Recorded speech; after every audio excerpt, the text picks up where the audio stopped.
well, but thank you for your service, and I'd like to eventually talk to you at some point, because facilities seems to be where I'm at. I also want to thank you all for PS 38 with the whole snow. I'm glad that I came out for that meeting to tell, because the winter was really bad. So that alleyway was crucial this winter, and I was so happy every time I saw it clean, and I thank the principal. So I really appreciate, you listened, and I appreciate that. Thank you so much, because I know, parents probably don't know that somebody called or talked about it, but I know that it was done, and I'm very happy about that. And thank you, Mr. Chester, too, for communications, and I appreciate, when you need to be thanked, you need to be thanked. And going back to 38 and talking about the lead in the water, I also do want to know what's going on with the portable water in the trailer. I know maintenance people were there. I don't know if they still have water or do not have water. I would like if it was rectified sooner rather than the end of the school year.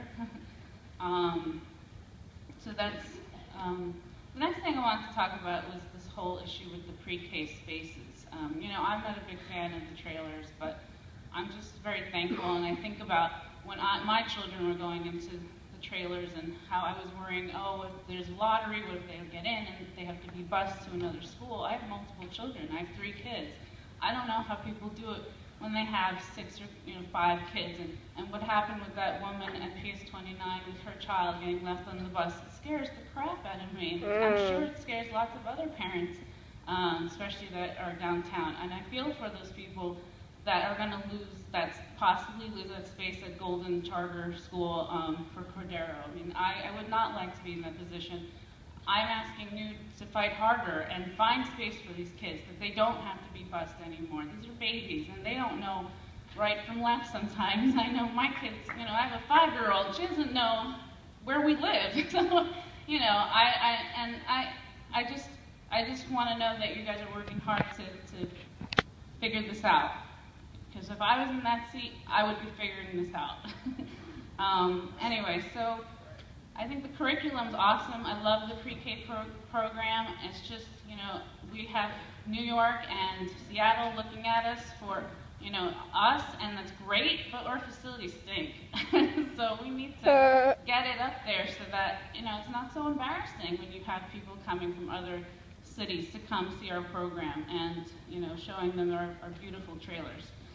I would like to know if there's any areas that are underutilized, like 39. So the Gloria Robinson, why are they going to build pre-K places there when there's 39 right down the block? I'm sure that's not all utilized. There's got to be space, at least for 1 or 2 classes.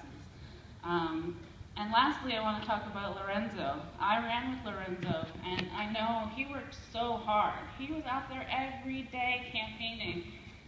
I can tell you, you probably don't know him as well as I do, but I can tell you he should be on there with you. He really should. He deserves it more than anybody. He really was out there every day. His wife was pregnant at the time, and he was out there every day. And he's committed, and I don't care if you like him or you don't like him, that shouldn't matter. It should matter because he's actually been here at every meeting, more than me, and he didn't even have kids. So that's got to be something you got to think about when you make your. I don't even think you should be making a selection. You should be selecting him. He deserves it. Right. I think you really need to rethink this committee thing, and he should be on it. Totally. Thank you.